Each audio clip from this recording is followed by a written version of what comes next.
Hello, my dear SSC Batch 2024. Thank you so much on behalf of my the RJ's Oxford English YouTube channel. I do hope that you are well and you are enjoying your days and studying because as you are examining and you are going to sit for the ACC exam within a short time. So you are studying hard, you are revising, and you were already prepared yourself. But I think that if you revise again and again your subjects, I do hope that you will do better in the exam. Okay. Today I will discuss narration, and please take care of it and attention please. Okay, now let's go to our main point. You see on the board narration, and we'll do passage narration. আমরা আসলে আজকে passage narration করব। তো passage narration করতে গেলে আমাদের কি করতে হবে? আমরা অনেকেই জানি সিম্পল ন্যারেশনগুলো এবং প্যাসেজ ন্যারেশনগুলো আমরা অনেকেই কী করতে পারি না, অনেকে বুঝতে পারি না, অনেকে বলি যে অনেক কঠিন, এটা অনেক বড়, বুঝতে পারি না কোথায় কী লিখবো না লিখবো। আসলে এটা আসলে এই ধারণা ভুল। আমরা যদি সিম্পল ন্যারেশনগুলো আমরা যদি সিম্পল ন্যারেশনগুলো করতে পারি তাহলে এগুলোও করতে পারবো, প্যাসেজ ন্যারেশনও করতে পারবো। আসলে এটি কোনো ব্যাপার নয়, very easy and very simple. And দেখা যাক আমরা কীভাবে এই ডিরেক্ট ন্যারেশন থেকে ইনডিরেক্ট মানে করতে পারি, সেই কিছু টেকনিক আমরা অবলম্বন করব। তো চলুন আমরা দেখি কি করা যায়। তো আমরা এখানে দেখতে পাচ্ছি ন্যারেশন, অর্থাৎ স্পিচ। আসলে ন্যারেশন কাকে বলে এটা আমাদের জানা দরকার। ন্যারেশন কাকে বলে, ন্যারেশন কি? এখানে বোর্ডে লিখে দেওয়া আছে ন্যারেশন মানে উক্তি। উক্তি বলতে কি? অবশ্যই কোনো একজন বক্তার, কোনো স্পিকারের একটা কথা বা দুইটা কথা, সেটাই হলো স্পিচ। তো এই স্পিচগুলো আমাদের কি করতে হবে? পরিবর্তন করতে হবে। তো আসলে গ্রামারে দেওয়া আছে যে ন্যারেশন দুই ভাগে ভাগ করা আছে। সেটা হলো কি? একটা ডিরেক্ট ন্যারেশন, একটা ইনডিরেক্ট ন্যারেশন। তো আমরা কীভাবে ডিরেক্ট ন্যারেশন কি ইনডিরেক্ট ন্যারেশন করবো আমাদের এইটা বুঝতে হবে। তো ডিরেক্ট থেকে ইনডিরেক্ট করতে হলে আমাদের কিছু বিষয় সম্পর্কে অবগত থাকতে হবে। সেই বিষয়গুলো কি কি? যেমন আমাদের মানে অর্থভেদের সেন্টেন্স যে 5 প্রকার আছে এটা আমাদের জানতেই হবে। কারণ আমরা ওই অর্থভেদের সেন্টেন্স যদি না জানি 5 প্রকারের, তাহলে কিন্তু আমরা কি করতে পারবো না, আসলে বক্তার যে বা স্পিকারের যে স্পিচগুলো সেগুলো আমরা বুঝতে পারবো না। আসলে সেটা কোন সেন্টেন্সে বা সেটা কোন কোন সেন্টেন্সে দেওয়া আছে, সেগুলো কীরকমভাবে সেখানে ব্যবহৃত আছে সেটা আমরা বুঝতে পারবো না। সুতরাং আমাদের কি করতে হবে? আগেই আমাদের কি করতে হবে? সেন্টেন্স 5টা সম্পর্কে অবগত থাকতে হবে। তো আশা করি আপনারা যেহেতু এইচএসসি ব্যাচ অথবা ক্লাস 8, 9, 10, তো অবশ্যই আপনারা জানবেন, সেন্টেন্স তো অনেক আগেই আপনারা পড়েছেন। তো যাই হোক, আমি আজকে আসলে এখানে যে ন্যারেশন আমি যে আলোচনা করব সেটা অবশ্যই সেন্টেন্সের উপরেই ন্যারেশন। কারণটা হলো কি, যে আমরা তো ন্যারেশন কিসের করব? সেন্টেন্সেরই করব। কোন সেন্টেন্সের? যে অর্থভেদে 5 প্রকার সেন্টেন্স দেওয়া আছে, সেই 5 প্রকার সেন্টেন্সের আমরা কি করব? ন্যারেশন পরিবর্তন করব। তো দেখা যাক আমরা এই 5 প্রকার সেন্টেন্সের ন্যারেশন কীভাবে আমরা করি। আমি একটা চার্ট অলরেডি দিয়েছি, সেটা সেন্টেন্স অনুসারে। এই সেন্টেন্স অনুসারে যদি আমরা এই চার্টটা কভার করি, আমার মনে হয় যে আমরা সেটা কি করতে পারবো? খুব ইজিলি ডিরেক্ট ন্যারেশন থেকে ইনডিরেক্ট ন্যারেশন আমরা পরিবর্তন করতে পারবো। আসলে খুবই সহজ এবং খুবই সিম্পল। তো দেখা যাক। তো এখানে আমরা দেখতে পাচ্ছি যে আসলে অ্যাকর্ডিং টু সেন্টেন্স, তাহলে এখানে মানে সেন্টেন্স অনুসারে তাহলে একটু আগে যেহেতু বলেছিলাম যে আসলে 5 প্রকারের সেন্টেন্স অনুসারেই আমরা কি করব? এই ন্যারেশনটা পরিবর্তন করব। আর এই ন্যারেশনটা আসলে পরীক্ষায় কিন্তু প্যাসেজ আকারে থাকবে। তো প্যাসেজ আকারে থাকলে আমরা কীভাবে সেটা পরিবর্তন করব, আমরা একটু পর সেটা কী করব? বিস্তারিত আলোচনা করব। তো আমরা একটু আগে দেখে নেই যে অ্যাসার্টিভ সেন্টেন্সে আমরা সেড বা টোল্ড বা দ্যাট, তারপরে দ্যাট, তারপরে রিপোর্টেড স্পিচের সাবজেক্ট, ভার্ব, পজেসিভ, অবজেক্ট, নৈকট্য ভাষা ওয়ার্ডের পরিবর্তন এবং টেন্সের পরিবর্তন, এটা খেয়াল রাখতে হবে। এই সূত্রটা আমাদের খেয়াল রাখতে হবে যে অ্যাসার্টিভ সেন্টেন্স হলে এইটা হবে, ইন্টারোগেটিভ সেন্টেন্সের হবে এটা কি, সেড বা টোল্ডের পরিবর্তে আস্কড হবে, আর দ্যাটের পরিবর্তে ইফ বা W is word plus subject, আর যা পরিবর্তন করা লাগে সেটা তো পরিবর্তন হবেই। হ্যাঁ, তারপর এখানে বলছে যে বাক্যটি অ্যাসারেটিভ পরিণত করতে হবে। অনুরূপভাবে দেখা যাচ্ছে যে ইম্পারেটিভ সেন্টেন্সের ক্ষেত্রে কি আছে, এখানে আদেশ বুঝালে অর্ডার দেবো, উপদেশ বুঝালে অ্যাডভাইস দেবো, অনুরোধ বুঝালে রিকোয়েস্টেড দেবো, হ্যাঁ, নিষেধ বুঝালে ফরওয়ার্ড দেবো, আদেশ বুঝালে কমান্ড দেবো, হ্যাঁ, সেটা আর্মি বা সৈন্যবাহিনীর ক্ষেত্রে। প্রস্তাব বুঝালে প্রপোজ দেবো। তারপরে আমরা কি এটা এইভাবে ব্যবহার করব। নেক্সট আসছে অপারেটিভ সেন্টেন্স। আমরা এই রিপোর্টিং ভার্ব যে আছে এখানে সেড বা টোল্ড, এটার পরিবর্তে আমরা প্রেড বা উইশড ব্যবহার করবো, তারপরে দ্যাট দেবো, আর subject might plus verb present বা অন্যান্য ব্যবহার করব। তারপর দেখা যাচ্ছে যে এক্সক্লামেটরি সেন্টেন্সে আমরা কী দেবো, আমরা রিপোর্টিং ভার্ব, হ্যাঁ, সেড বা টোল্ড বা আস্কডের পরিবর্তে আমরা কী ব্যবহার করব, এক্সক্লাইম টু জয়, যদি আনন্দ বোঝায়, যদি হ্যাঁ দুঃখ বোঝায় তাহলে সরো, অবাক হলে ওয়ান্ডার, আর লজ্জা বা ঘৃণা বোঝালে সেম দেবো। তারপরে দ্যাট, তারপরে বাক্যটি কী করতে হবে, অ্যাসাইডে পরিণত করতে হবে। তাহলে এই যে নিয়মটা, এটা আমাদের এই 5টা সেন্টেন্সের 5 প্রকারের যে নিয়ম, এটা আমাদের খেয়াল রাখতে হবে। এটা একবারে মুখস্থ। যদি এটা মুখস্থ থাকে আমরা নির্দ্বিধায় খুব ইজিলি আমরা কী করতে পারবো, এই একটা ডিরেক্ট ন্যারেশন থেকে, মানে একটা প্যাসেজ ন্যারেশন ডিরেক্ট থেকে ইনডিরেক্ট আমরা সহজে করতে পারবো। আর আরেকটা কথা আমাদের খেয়াল রাখতে হবে যে আমরা এই ন্যারেশন পরিবর্তন করতে গিয়ে কি কি শব্দের পরিবর্তন করব, এটা আমাদের জানা দরকার। তো আমাদের এখানে মূলত ছয়টা বিষয় আমরা কি করব, পরিবর্তন করব। কি কি 6টা বিষয়? এক হলো আমাদের সাবজেক্টের পরিবর্তন করব, তারপরে ভার্বের পরিবর্তন করব, তারপরে পজেসিভের পরিবর্তন করব, তারপরে অবজেক্টের পরিবর্তন করব, আর নৈকট্যবাচক শব্দগুলোকে পরিবর্তন করব, আর শেষে টেন্সের পরিবর্তন করব। তাহলে এখানে ভার্বের পরিবর্তন মানে টেন্সের পরিবর্তন এসে যায়। যাই হোক, তো এইগুলো পরিবর্তন করব। তাহলে মূলত এখানে দেখা যাচ্ছে যে সাবজেক্টের পরিবর্তন, সাবজেক্ট 1, ভার্ব 2, পজেসিভ হচ্ছে 3, আর অবজেক্ট হলো 4, আর নৈকট্যবাচক ওয়ার্ড হলো 5, আর টেন্সের পরিবর্তন হলো 6। তাহলে এইগুলো পরিবর্তন করতে হবে। এইগুলো পরিবর্তন করলেই আমরা কি করতে পারবো, একটা ডিরেক্ট ন্যারেশন থেকে ইনডিরেক্ট পরিবর্তন করতে পারবো।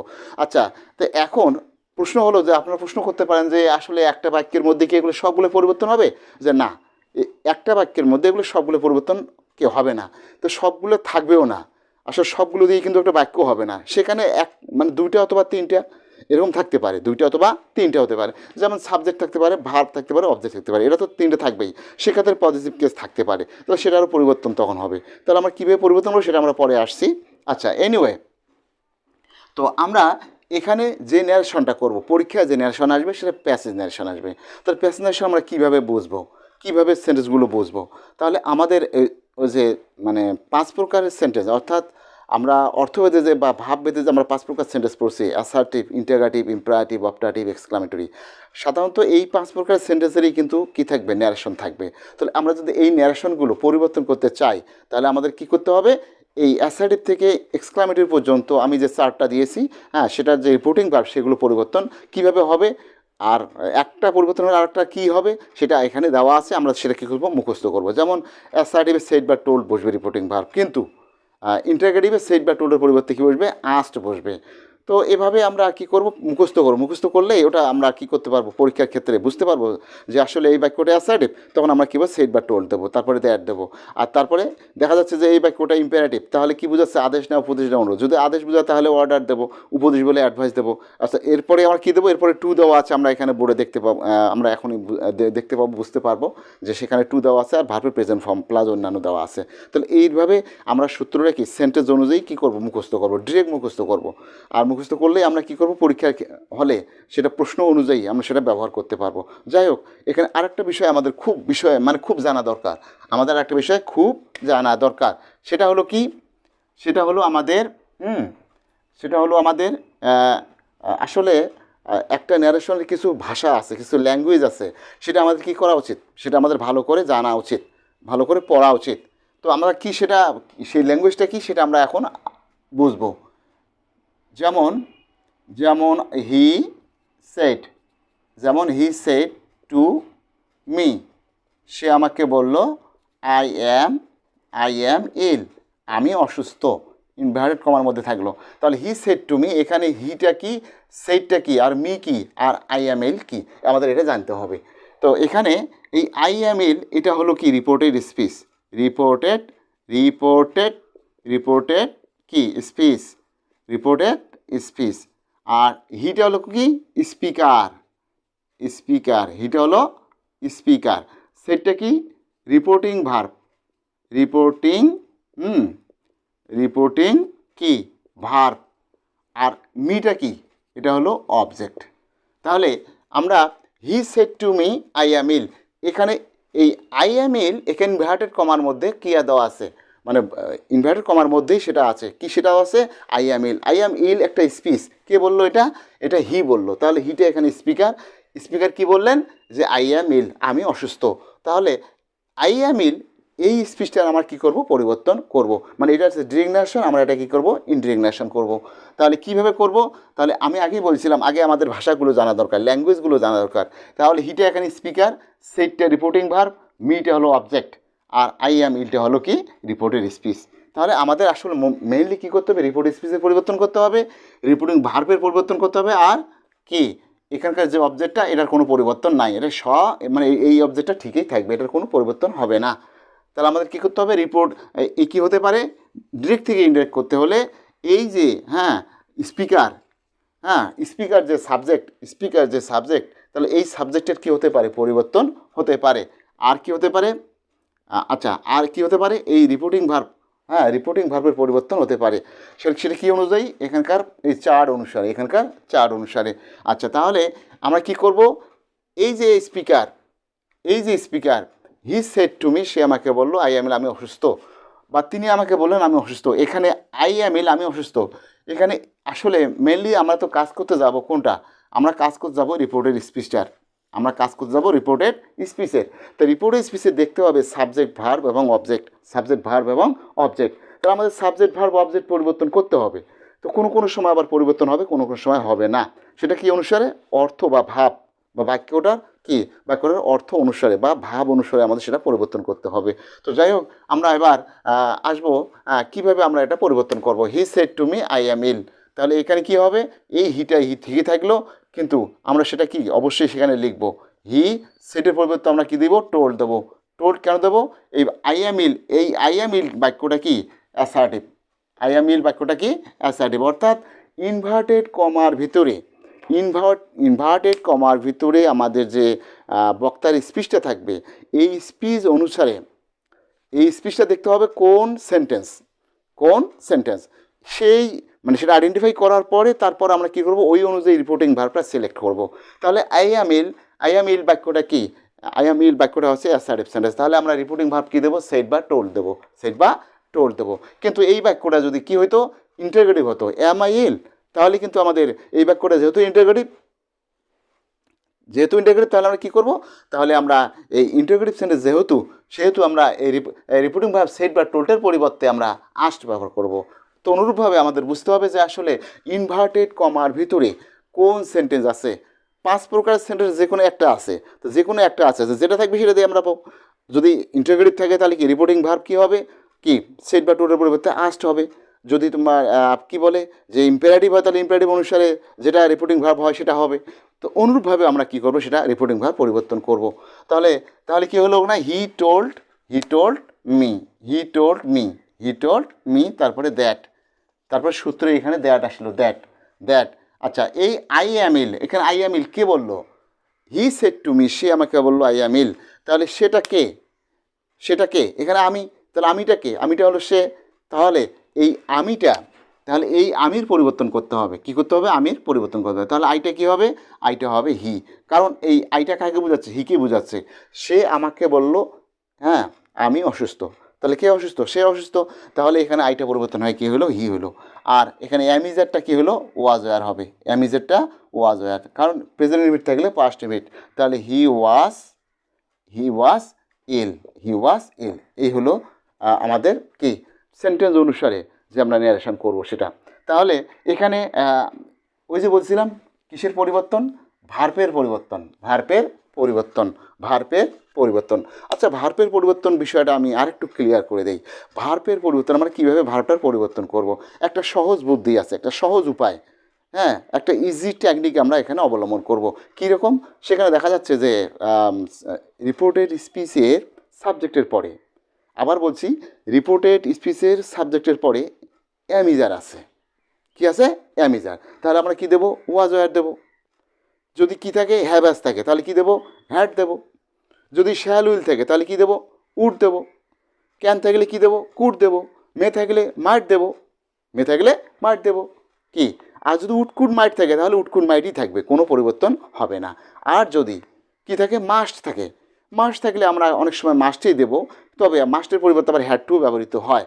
যদি মাস্ট যুক্ত বাক্যটি, যদি মাস্ট যুক্ত বাক্যটি কি বোঝায়, যদি মাস্ট যুক্ত বাক্যটি বাধ্যবাধকতা বোঝায় তাহলে ইনডাইরেক্ট করার সময় মাস্টের কোনো পরিবর্তন হবে না, মাস্টের কোনো পরিবর্তন হবে না। কিন্তু যদি ওই মাস্ট যুক্ত বাক্যটা বাধ্যবাধকতা না বোঝায়, অর্থাৎ বাধ্যবাধকতা ভাব প্রকাশ না করে, সিম্পলভাবে বললো যে আই মাস্ট গো, আমি যাব, তাহলে আমি নাও যেতে পারি, এটা বাধ্যবাধকতা বোঝায় না। সুতরাং এখানে মাস্টের পরিবর্তে হ্যাড টু। আর বাধ্যবাধকতা কোনটা বোঝায়, যেমন you must respect your parents, you must respect your teachers, এই রকমের। তা যদি এই রকমের হয়ে থাকে তাহলে আমরা কি করব, তাহলে এই মাস্টের কোনো পরিবর্তন ঘটাবো না, এই মাস্টের কোনো পরিবর্তন ঘটাবো না। তো যাই হোক, আমরা এইভাবে আমরা কি করব সেটা পরিবর্তন করব। যাই হোক, এখানে তাহলে আমরা দেখতে পাচ্ছি আমাদের মেইনলি মূল কথা হলো যে আমরা কি করব, একটা প্যাসেজ ন্যারেশনকে ইনডাইরেক্ট করব, একটা প্যাসেজ ন্যারেশনকে আমরা কি করব ইনডাইরেক্ট করব। তাহলে একটা প্যাসেজ ন্যারেশনকে কীভাবে আমরা ইনডাইরেক্ট করব, তাহলে একটা প্যাসেজ ন্যারেশন ইনডাইরেক্ট করতে হলে আমাদের দুই একটা নিয়ম আমাদের ফলো করতে হবে। কী রকমের, একটা সিম্পল ন্যারেশন থেকে একটু আলাদা, একটু আলাদা বলতে এখানে কিছু কনজাংশন অ্যাড করতে হবে, কনজাংশন কিছু অ্যাড করতে হবে, কিছু লিঙ্কার্স অ্যাড করতে হবে। কীভাবে অ্যাড করব আমরা, মানে কী লিঙ্কার্স সেগুলো অ্যাড করব সেটা আমাদের এখন জানা প্রয়োজন। আচ্ছা, তো এখানে স্পিকার যা বলবে সেটা আমরা কি করব, ডিরেক্ট থেকে ইনডিরেক্ট করব, এই তো কথা। তো এখন আগেরগুলো ছিল সিম্পল ন্যারেশন, অর্থাৎ একটা সেন্টেন্সের ন্যারেশন ছিল। এবারে কিন্তু স্পিকার একটা সেন্টেন্স বলেনি, এবার স্পিকার একের অধিক সেন্টেন্স বলেছে, অথবা একের অধিক বলতে দুটাও বলতে পারে, আবার তিনটাও বলতে পারে। তবে দেখতে হবে যে এই যে স্পিকার যে স্পিচগুলো বললেন, এই কথাগুলো বললেন বা সেন্টেন্সগুলো বললেন, এগুলো কোনটা কোন সেন্টেন্স, কোনটা কোন সেন্টেন্স। কারণটা হলো কি, যে আমরা সেন্টেন্স অনুসারে কী করবো, রিপোর্টিং ভার্বটা পরিবর্তন করব, যেভাবে চার্টে দেওয়া আছে। তাহলে আমরা অবশ্যই বুঝবো বা আইডেন্টিফাই করব যে আসলে স্পিকার যে সেন্টেন্সগুলো বললেন এই সেন্টেন্সগুলো আসলে সবগুলাই কি অ্যাসার্টিভ, সবগুলাই কি ইম্পারেটিভ, সবগুলাই কি ইন্টারগেটিভ এরকম, বা অ্যাসার্টিভ ইন্টারগেটিভ বা ইম্পারেটিভ বা এক্সক্লামেটরি কোনটা বলছে বা অপটাটিভ বলছে, সেটা আমাদের খেয়াল রাখতে হবে। যাই হোক, আমরা এবার যদি দেখি যে একজন স্পিকার একটা অ্যাসার্টিভ সেন্টেন্স বললেন, পরে আরও একটা কি অ্যাসার্টিভ সেন্টেন্স বললেন, তাহলে এই দুটো আমরা কীভাবে লিঙ্কার যোগ করে ইনডাইরেক্ট করব। প্রথমটা আমরা তো ইনডাইরেক্ট করবই, তো করার পরে আমরা কি করব, আমরা ফুল স্টপ দেবো না, না দিয়ে কি করব, ওইখানেই আমরা ফুল স্টপের পরিবর্তে আমরা কী ব্যবহার করতে পারি, অ্যাডেড দ্যাট ব্যবহার করতে পারি, অ্যান্ড অ্যাডেড দ্যাট ব্যবহার করতে পারি। কি অ্যান্ড অ্যাডেড দ্যাট, অর্থাৎ স্পিকার যদি পরপর দুইটি অ্যাসার্টিভ সেন্টেন্স বলে, তাহলে অবশ্যই আমরা প্রথমটা ইনডাইরেক্ট করার পরে আমরা কী দেবো, অ্যান্ড অ্যাডেড দ্যাট ব্যবহার করব, অ্যান্ড অ্যাডেড দ্যাট, অথবা ফার্দার সেড দ্যাট বা অ্যাগেন সেড দ্যাট বা অ্যাগেন টোল্ড দ্যাট, আমরা এটা ব্যবহার করতে পারি। ব্যবহার করার পরে পরেরটা আবার ইনডাইরেক্ট করলাম, তাহলে হয়ে গেল।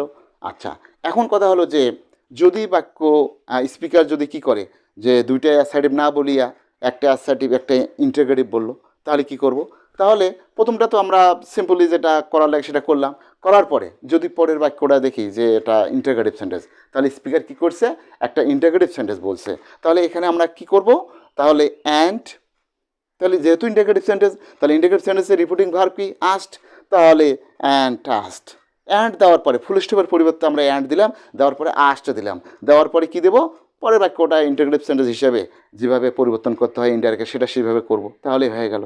আচ্ছা, এবার হতে পারে যে যদি বাক্যটা ইম্পারেটিভ হয় তখন কী হবে, তাহলে আমরা ওই আবার ফুল স্টপের পরে কী দেবো, আমরা ফুল স্টপের পরিবর্তে কী দেবো, তাহলে ফুল স্টপের পরিবর্তে আমরা অবশ্যই আবারও অ্যান্ড দেবো, এবং অ্যান্ড দেওয়ার পরে ওখানে যদি ইম্পারেটিভ বাক্য হয় তাহলে আমরা যদি আদেশ বোঝায় তাহলে অর্ডার দেবো, তাহলে অ্যান অর্ডার্ড। আর যদি বলা হয় যে না এটা অনুরোধ করা বোঝাচ্ছে, তাহলে অ্যান্ড রিকোয়েস্টেড। তাহলে এভাবে আমরা এটা কী করবো, ব্যবহার করব। তাহলে এইভাবে ব্যবহার করে আমরা সেটা পরিবর্তন করব। তো আমরা দেখি এইভাবে একটা উদাহরণ আমরা সেটা করতে পারি কি না। এখানে দেখা যাচ্ছে যে আমরা দেখতে পাচ্ছি যে Meena said to me, Meena আমাকে বললো আই এম ইল, আমি অসুস্থ, I will not go to my college today. আমরা দেখতে পাচ্ছি যে Meena said to me I am ill, I will not go to college, I will not go to my college today. তাহলে এইটা আমরা যদি ইনডাইরেক্ট করি তাহলে কি করতে হবে? তাহলে এটা যদি আমরা পরিবর্তন করতে চাই তাহলে এটা কিভাবে করব আমরা?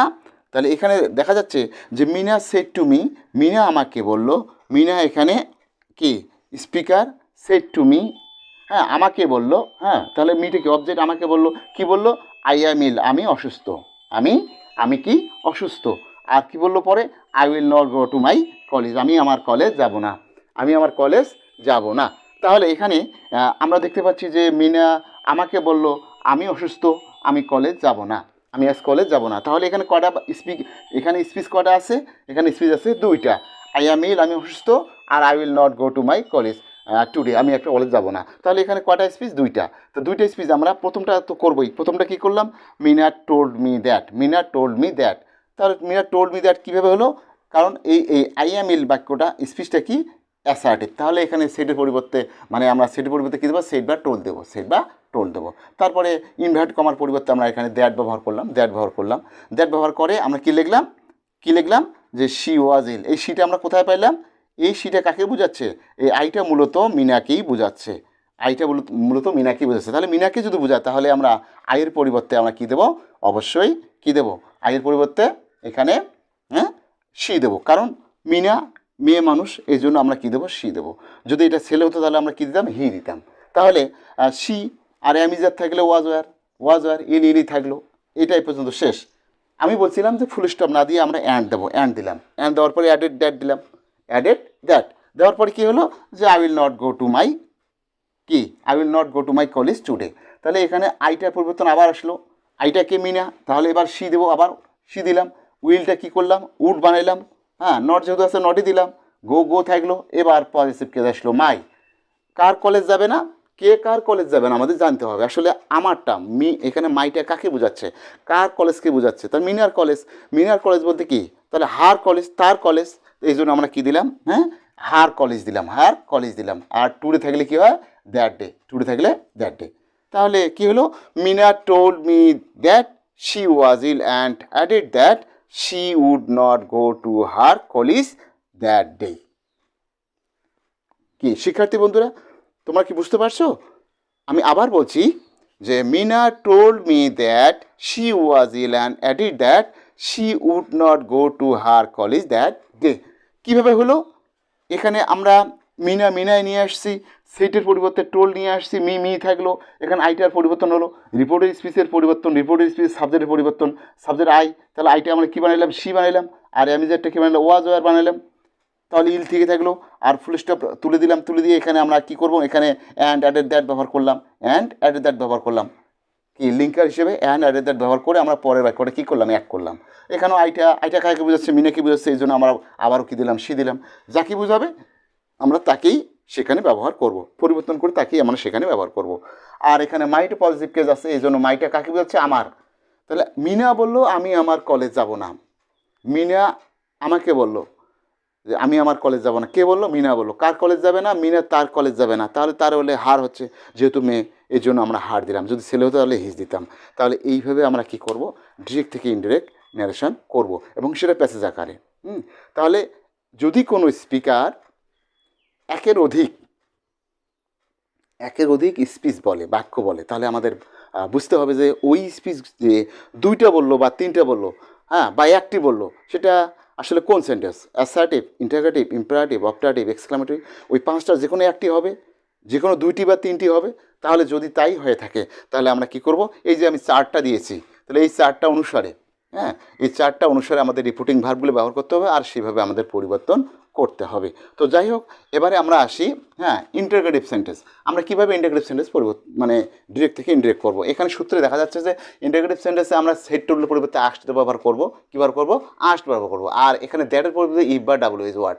আচ্ছা, ইফ বা ডাব্লিউএস আমরা কখন কোথায় ব্যবহার করব? ইফ বা ডাব্লিউএস আমরা যেমন এখানে দ্যাট ব্যবহার করলাম, এই দ্যাটের পরিবর্তে অবশ্যই ইফ ব্যবহার করতে হবে, অর্থাৎ বাক্যটি যদি, আবার বলছি, রিপোর্টেড স্পিচটি যদি মানে ইন্টারোগেটিভ সেন্টেন্স হয়, হ্যাঁ, তাহলে আমরা এখানে সূত্র বলছে ইফ বা ডাব্লিউএইচ ওয়ার্ড ব্যবহার করব। অর্থাৎ যদি বাক্যটি ডাব্লিউএইচ ওয়ার্ড দিয়ে শুরু হয়, যদি ইন্টারোগেটিভ সেন্টেন্সটি ডাব্লিউএইচ ওয়ার্ড দিয়ে শুরু হয়, তাহলে ডাব্লিউএইচ ওয়ার্ড দিয়ে আমাদের বসাতে মানে শুরু করতে হবে, তখন আর ইফ বসানো যাবে না।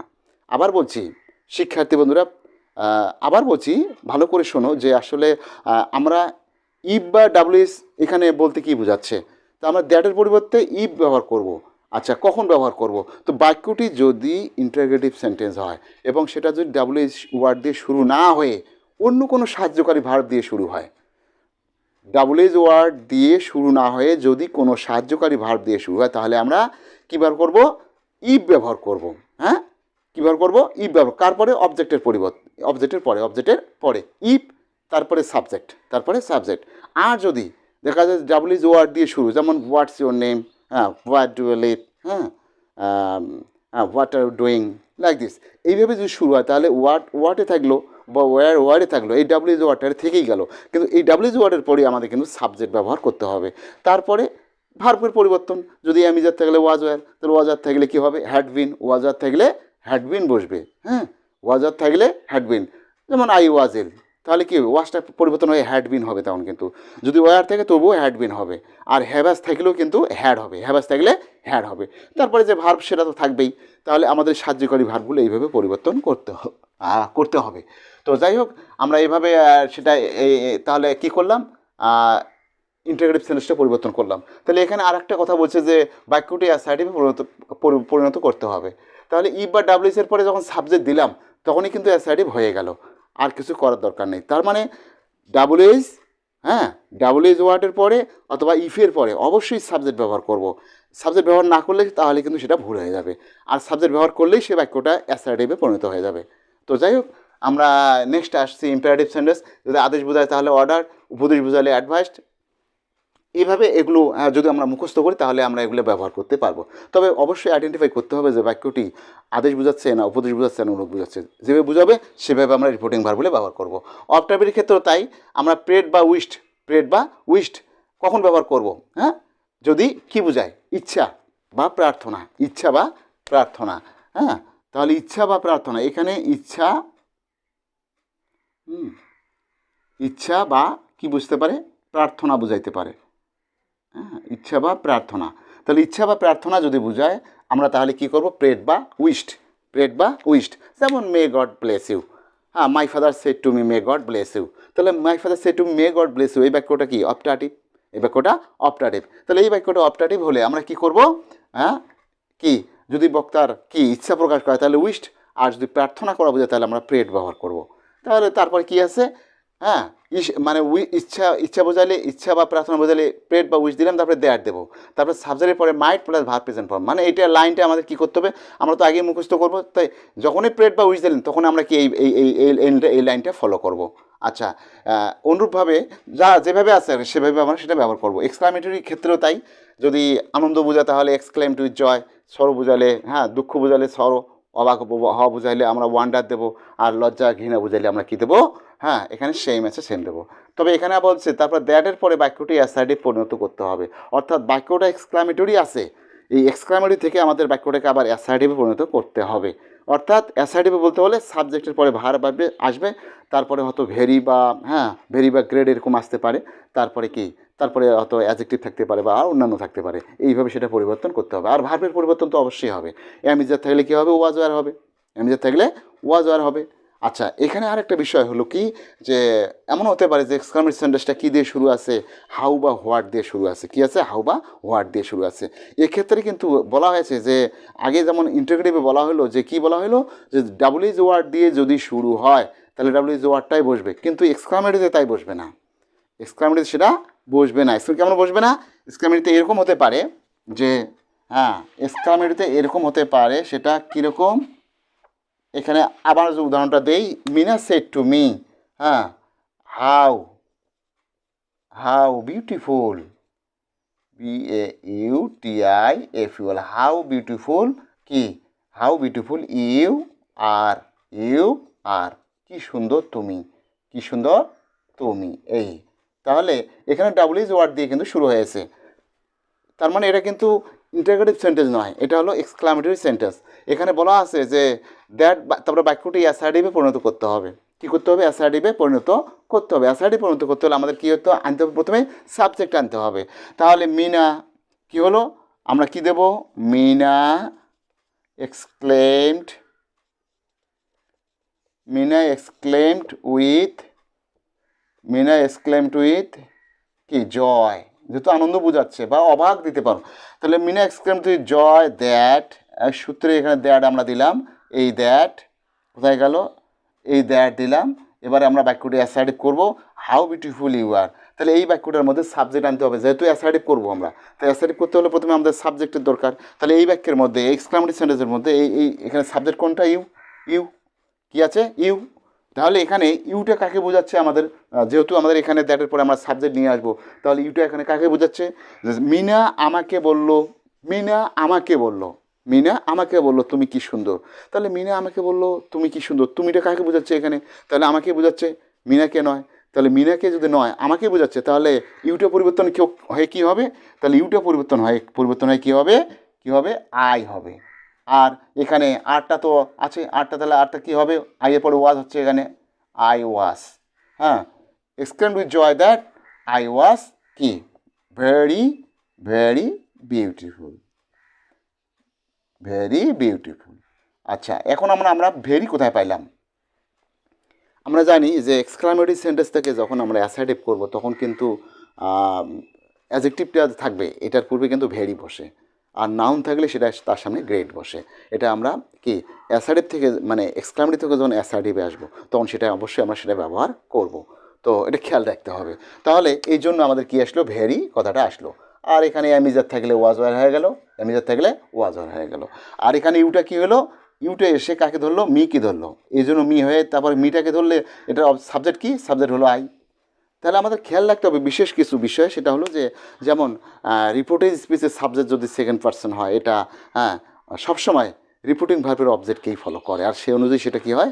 পরিবর্তন হয়, সেটা সাবজেক্টটা কি আমাদের ব্যবহার করতে হবে। তো সবচেয়ে বড় কথা হলো যে আমরা যদি বুঝি যে আসলে কে কাকে বলছে, কাকে বোঝাচ্ছে, সেই অনুপাতে যে আমরা পরিবর্তন করি, তাহলে সেটা কি আরও ভালো হবে, আরও সহজ হবে, এবং এটা আরও ক্লিয়ার হবে। আমাদের মধ্যে এখানে কোনো ভুলের সম্ভাবনা থাকবে না। তো শিক্ষার্থী বন্ধুরা, এভাবেই আমরা কি করব? একটা ডিরেক্ট নারেশনকে ইনডাইরেক্ট নারেশন করব। আর একটা বিষয় হলো যে এখানে আমাদের যে বলছিলাম যে অ্যামিজার থাকলে ওয়াজার হয়, ওয়াজার থাকলে হ্যাডবিন হয়, এটা আবার অনেক ক্ষেত্রে হয় না, কিছু কিছু ক্ষেত্রে হয় না। যেমন যদি রিপোর্টিং ভার্বের, মানে রিপোর্টিং ভার্বটা, অর্থাৎ সাবজেক্টের পরে যে রিপোর্টিং ভার্বটা আছে, অর্থাৎ আমরা যদি বলি যে এখানে যেমন মিনা সেইট আছে, মিনা সেইট, মিনা সেইট, মিনা বললো, অর্থাৎ এই রিপোর্টিং ভার্বটা, সেইট রিপোর্টিং ভার্বটা সেইট না থাকিয়া যদি কি থাকে? প্রেজেন্ট ইনডিফিনিট, প্রেজেন্ট পারফেক্ট অথবা ফিউচার ইনডিফিনিট। আবার বলছি যে ডিরেক্ট ন্যারেশন থেকে ইনডিরেক্ট ন্যারেশন করতে হলে যদি দেখি আমরা যে রিপোর্টেড, অর্থাৎ রিপোর্টিং ভার্বটা, অর্থাৎ স্পিকারের পরে যে রিপোর্টিং ভার্বটা আছে, এই রিপোর্টিং ভার্বটা যদি প্রেজেন্ট ইনডিফিনিট, প্রেজেন্ট পারফেক্ট অথবা ফিউচার ইনডিফিনিট থাকে, তাহলে কী হবে না? তাহলে আমাদের ডিরেক্ট থেকে ইনডিরেক্ট করতে হলে রিপোর্টেড স্পিচের ভার্বের কোনো টেন্সের পরিবর্তন হবে না, টেন্সের পরিবর্তন হবে না। ভার্বের পরিবর্তন হতে পারে সাবজেক্ট অনুসারে, কিন্তু টেন্সের কোনো পরিবর্তন ঘটিবে না। টেন্সের পরিবর্তন ঘটবে না। কখন? যদি রিপোর্টিং ভার্বটা সেইট না থাকিয়া প্রেজেন্ট ইনডিফিনিট হয়তো সেজ আছে, অথবা প্রেজেন্ট পারফেক্ট হ্যাজ সেইড আছে, অথবা ফিউচার ইনডিফিনিট উইল সেইড আছে, উইল সে আছে, তাহলে কি হবে আমাদের রিপোর্টের যে রিপোর্টের স্পিচটা আছে, এটার যে ভার্ব আছে, এটার টেন্সের কোনো পরিবর্তন ঘটিবে না। তবে ভার্বটার রূপের পরিবর্তন হতে পারে সাবজেক্ট অনুসারে।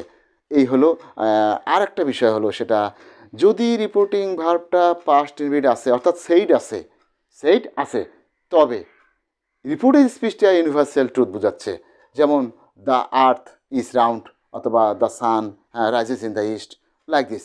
এই রকমের যদি ইউনিভার্সাল ট্রুথ কোনো বাক্য থাকে, ইনভার্টেড কমার ভিতরে সেট থাকার পরে, তাহলে আমরা কি করব? তাহলে আমাদের কিন্তু কি হবে না? আমাদের ওই রিপোর্টেড স্পিচের টেন্সেরও কিন্তু পরিবর্তন ঘটিবে না। আবার বলছি, যে রিপোর্টিং ভার্বটা সেট থাকার পরেও যদি রিপোর্টের স্পিচটা কী বোঝায়, ইউনিভার্সাল ট্রুথ বোঝায়, হ্যাঁ, তথাপি আমরা কি করব না, রিপোর্টের স্পিচের আগের মতো টেন্সের পরিবর্তন করব না, অর্থাৎ ভার্বের পরিবর্তন করব না। তাহলে কোন সময় করব, যদি রিপোর্টের স্পিচটা ইউনিভার্সাল ট্রুথ না বোঝায়, আর যদি রিপোর্টিং ভার্বটা যদি প্রেজেন্ট ইনডিফিনিট, ফিউচার ইনডিফিনিট বা প্রেজেন্ট পারফেক্ট বোঝায়, তাহলে রিপোর্টের স্পিচের টেন্সের কোনো পরিবর্তন ঘটিবে না। কোন সময় পরিবর্তন হবে, যদি এগুলো ব্যতীত, হ্যাঁ, ইউনিভার্সাল ট্রুথ বোঝাচ্ছে না, অথবা reporting verb present indefinite, present perfect বা ফিউচার ইনডিফিনিট নাই, সেক্ষেত্রে আমরা কী করব, তখন ওই রিপোর্টিং স্পিচের, হ্যাঁ, কী করব, ভার্বগুলো টেন্স অনুসারে, হ্যাঁ, সেটা পরিবর্তন করব। যেটা বললাম যে অ্যামেজার থাকলে ওয়াজার হবে, ওয়াজার থাকলে কী হবে, হ্যাডবিন হবে, তারপরে হ্যাভাস থাকলে হ্যাড হবে, হ্যাঁ, তাহলে এভাবে আমরা পরিবর্তন করব। আর নৈকট্যবাচক শব্দগুলোকে দূরত্ববাচক শব্দে পরিবর্তন, যেমন হ্যাঁ, টুডে থাকলে কী হয়, দ্যাট ডে, টুডে থাকলে দ্যাট ডে, দিস থাকলে কী হয়, দ্যাট হয়, হ্যাঁ, তারপর দ্য মানে ইয়েস্টারডে থাকলে কী হবে, দ্য কি প্রিভিয়াস ডে, এরকম।